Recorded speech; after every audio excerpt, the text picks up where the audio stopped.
My name is Stella Gituku. I am the MD of the lending company. When we started with the coaching, my thoughts were it's just going to focus more on the business, because the reason I was coming to Strathmore was to just see what I can learn that would be impactful to my business.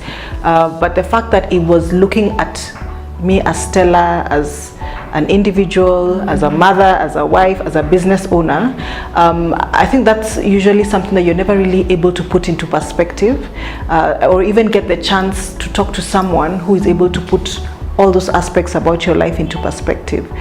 So I think for me that was what was the eye-opener. How do you balance your life, right from you as an individual, knowing yourself, the impact you're making to the people who depend on you, be it your family or the people you've employed, and how can you then make a difference to the community through the work that you do every day in your business. I think the most important thing was the strength finder test that we did, where you were able to pick out what are your strengths and how do these strengths then impact you as an individual, to your family, and then to your business. So if you focus on your strengths, you're then able to know how to achieve whatever it is you want to impact. And it's both ways. It could be in the family setting, and it could be in the business setting. It was very clear that in life we normally feel overwhelmed because you want to achieve so many things at the same time.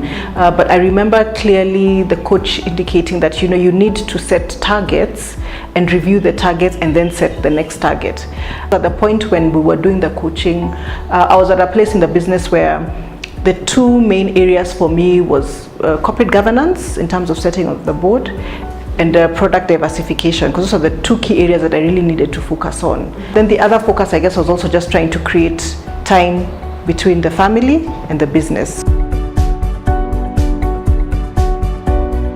From the very onset, I felt a connection with my coach, and I felt that some aspects of her life was very similar to aspects of my life. So you feel that you're not trying to convince the coach about something that you're going through that she or he may not be aware of. So definitely the connection played a part.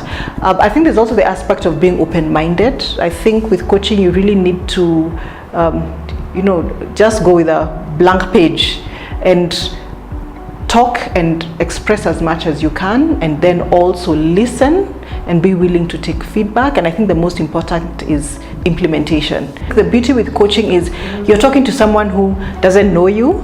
They give you extremely objective feedback, because they are not influenced by how they know you or the journey that you've been through. So they're able to give you, from a removed perspective of your business on what it is that they honestly see based on the challenges you're facing, or even the positive aspects that have come out of your business. So it's definitely something that I think every entrepreneur should definitely give a shot, or even if you're employed in the corporate world. Because what normally happens as you climb up the ladder or as you run your business, it's very lonely, out up here, because what happens is you don't have other entrepreneurs to call on to. It helps that you're able to share your frustrations or your successes with someone, and you also get the affirmation, which sometimes you rarely get, that yes, you're doing the right thing, or if say you're not on the right path, they may not necessarily give you the answers, but they help you think through things.